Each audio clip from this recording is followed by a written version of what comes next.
यो वचन सुन्नुहुने सम्पूर्ण दाजुभाइ तथा दिदीबहिनीहरूलाई जय मसी। आउनुहोस् आज बिहानै हामी भजन संग्रह 24 हेर्नेछौँ। म तपाईहरूको निम्ति पढिदिनेछु। यहाँ यसरी लेखेको छ, पृथ्वी र त्यसमा भएका जो जति छन् सबै परमप्रभुका हुन्। संसार र त्यसमा बास गर्नेहरू सबै उहाँकै हुन्, किनभने उहाँले त्यसलाई समुद्रमाथि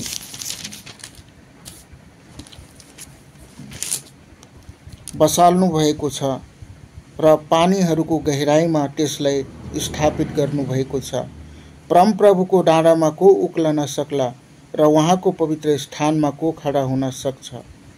त्यही नै जसको हात निर्दोष छ र जसको हृदय निर्मल छ, जसले आफ्नो मनलाई मूर्तितिर लगाएको छैन र जसले झुठो कुरामाथि शपथ खाँदैन, त्यसले नै परमप्रभुबाट आशीष पाउनेछ र त्यसको उद्धारकर्ता परमेश्वरले त्यसलाई निर्दोष ठहराउनुहुनेछ। उहाँलाई खोज्ने पुस्ताका मानिसहरू यस्तै हुन्छन् जसले हे याकुबका परमेश्वर तपाईको दर्शन खोज्दछन्। हे मूल ढोका हो, तिमीहरूका शिर उठाऊ। हे पश्चिमका ढोका हो, उच्च हो। आमेन। र महिमाका महाराजका तीबाट प्रवेश गरून्। महिमाका महाराज जो हुनुहुन्छ, परमप्रभु जो सामर्थ्य र प्रतापी हुनुहुन्छ, परमप्रभु जो लडाई र पराक्रमी हुनुहुन्छ। हे मूल ढोका हो, तिमीहरूका शिर उठाऊ। हे पश्चिमका ढोका हो, शिर उठाऊ र महिमाका राजा महाराज तीबाट प्रवेश गरून्। महिमाका यी महाराज चाहिँ को हुनुहुन्छ? सर्वशक्तिमान परमप्रभु उहाँ नै महिमाका महाराज हुनुहुन्छ। आमेन। सरी, अगर यहाँ हेर्नुभयो भने पहिला वचनमा लेखेको छ, पृथ्वी र त्यसमा भएका जो जति छन् सबै परमप्रभुका हुन्। संसार र त्यसमा बास गर्नेहरू सबै उहाँकै हुन्।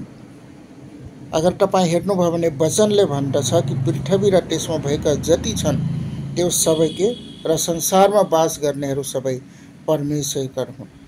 मान्छेले जति भने पनि म हैन, म क्रिस्चियन होइन, म चाहिँ येशू मसीहको चाहिँ हैन, हाम्रो परमेश्वर चाहिँ अलगै छ, जति भने तापनि त्यो सत्य छ। वचनले भन्दछ संसारमा जो जति छन् र त्यसमा बास गर्नेहरू सबै उहाँकै हुन्।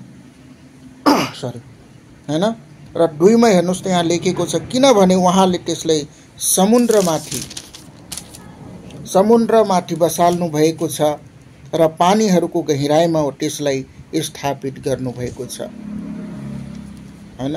त्यही भएर परमेश्वरले यहाँ परमेश्वरको वचनले भन्दछ, मानिसले जति भने तापनि परमेश्वरले हामीलाई प्रेम गर्नुहुन्छ। अगर उहाँले प्रेम नगर्नु भए उहाँ आफ्नो एकलौटा पुत्रलाई हाम्रो लागि यो संसारमा बलि हुनको लागि दिनुहुने थिएन, किनभने उहाँले हामीलाई प्रेम गर्नुहुन्छ। 3 मा यसरी लेखेको छ, परमप्रभुको डाँडामा को उक्लन सक्ला र उहाँको पवित्र स्थानमा को खडा हुन सक्छ। परमेश्वरको अगाडि को खडा हुन सक्छ।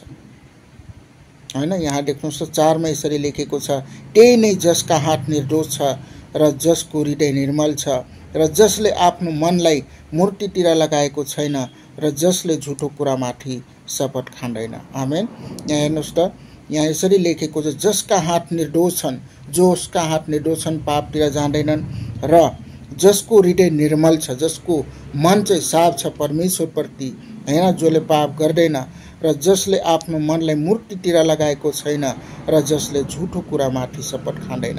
जो मान्छे गलत कुरामा चाहिँ सामेल हुँदैन त्यो मान्छे चाहिँ परमेश्वरको राज्यमा प्रवेश गर्नेछ। र 5 मा तपाईहरूको निम्ति पढिदिनेछु, त्यसले नै परमप्रभुबाट आशीर्वाद पाउनेछ र त्यसको उद्धारकर्ता परमेश्वरले त्यसलाई निर्दोष ठहराउनुहुनेछ। आमेन। यो वचन सुन्नुहुने सम्पूर्णलाई परमेश्वरले आशीष दिनुभएको होस् भन्दै यो वचन म यही खत्म गर्दछु। सम्पूर्णलाई जय मसीह। आमेन।